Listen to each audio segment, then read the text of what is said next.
Happy Thanksgiving! This is Mary Kopczynski, the CEO of RegAlytics, with your update on this week's 29,117 regulatory alerts. Man, it was hard to pick this week. The SEC came out with its 2026 exam priorities, and the CFPB staff has to now sign a humility pledge as a part of how they will conduct exams in 2026. But I think the media is covering that. Also, there's a revisiting of this whole state moratorium on passing AI regulation making its way through Congress. And again, I think the media is covering that. Trump put out an executive order on the Coke oven rule, basically extending the compliance deadline for another 2 years. I'm not a steel maker, but as I understand it, you take coal, you bake it, and it creates a material called coke, which is used to make steel. And these processes are considered to be some of the dirtiest industrial processes in the United States, which is why the EPA traditionally regulates them so heavily. But I guess less so for the next 2 years at least. Trump justified the extension as necessary for national security and steel production. But again, that's also in the media.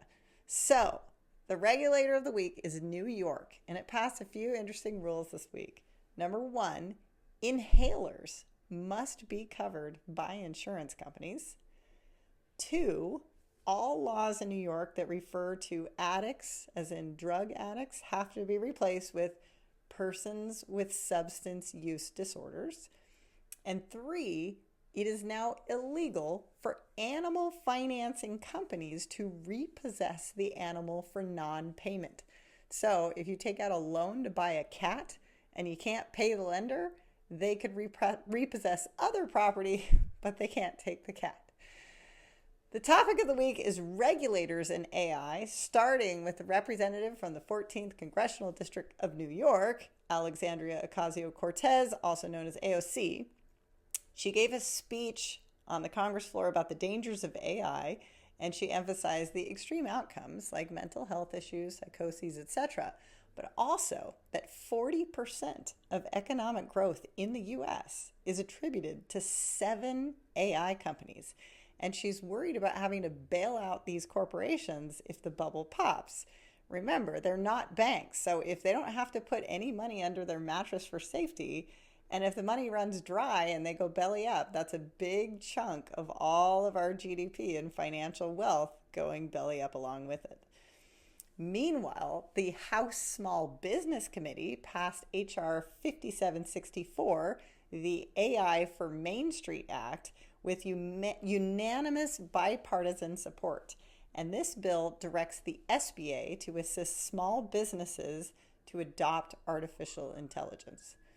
And also this week, the U.S. Department of Defense Office of Inspector General released a report with recommendations to improve financial management systems at the DoD using artificial intelligence. And finally, over in Europe, the European Commission proposed amendments to a series of existing regulations to simplify and harmonize the rules on artificial intelligence in Europe. And that's it this week for RegAlytics. Enjoy your turkey. We have the global supply chain of the world's regulatory alerts in one very easy to use place. If you need a solution for anything related to regulation, give us a call.